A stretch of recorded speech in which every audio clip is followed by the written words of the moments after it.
Hey guys, Freilichen Purim, Happy Purim, Purim Sameach, Feliz Purim, whatever works for you.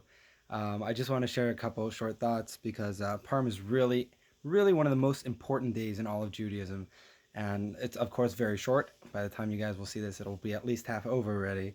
But I really want to share a few ideas. The Zohar, Kabbalistic writings, for those who aren't familiar, it says that what can be accomplished on Purim is even greater than what can be accomplished on Yom Kippurim, which really says a lot about what this day really is.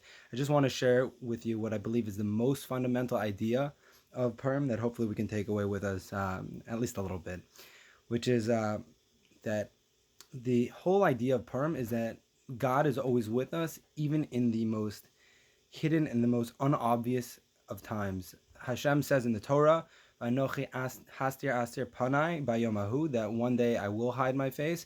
Right? We don't have the open miracles that the Jewish people experienced when we had the Beis Hamikdash on an everyday basis, realizing that our davening work, realizing that our connection was very real.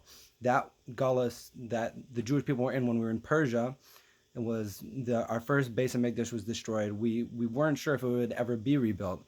And yet God had this way of working things around that Esther, whose name, by the way, comes from the word Seter, which means hidden, was put into place to that she should be in order to save the Jewish people.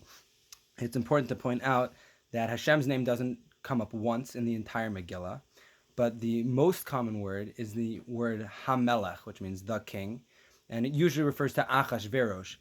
But people usually explain that it don't, whenever it says Hamelech, it's also referring to Hashem. That even though Achashverosh might be the one saying it or might be the one doing it, but it's really God behind the scenes all the time working everything into it exactly where it needs to be.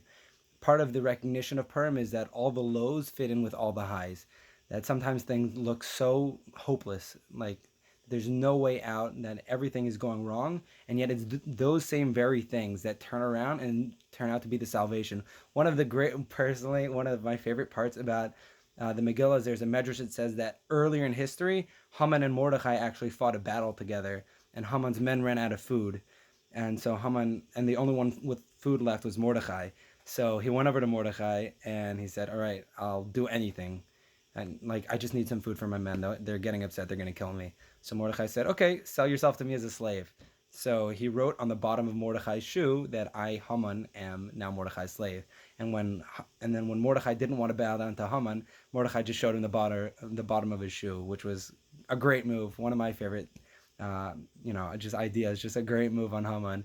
But in general, that is the idea of Purim, the Vina Havochu, that we never saw it coming, but when we put our faith in Hashem, then we know that salvation is on the way.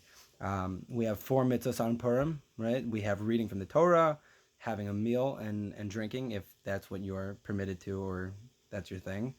Um, Mishloach manos, sending gifts, right? One person, you're supposed to send to at least one person 2 food items, and matanos avionim, which is giving two separate. It should be at least $5 to 2 separate poor people on Purim. There's about the last mitzvah of matanos avionim. It's said in halacha that kol hanosnim lo, kol haposheyad, excuse me, sorry, nosnim lo, which is usually understood as anybody who sticks out their hand on Purim. We don't ask questions. Like usually we have to ask, to make sure they're legitimate. But on Purim, we're just giving. We're just giving because we recognize that that all the money's from Hashem anyway, and so we just give and we don't ask as much.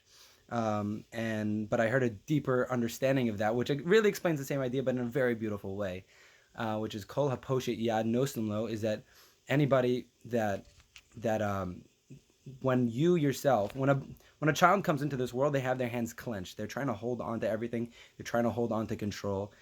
They think that they can control the outcome. But when a person passes on, their hands are open because they have the more mature perspective of recognizing that they can't control everything and that they have to allow God to just deal with their situation, and they put in their best effort.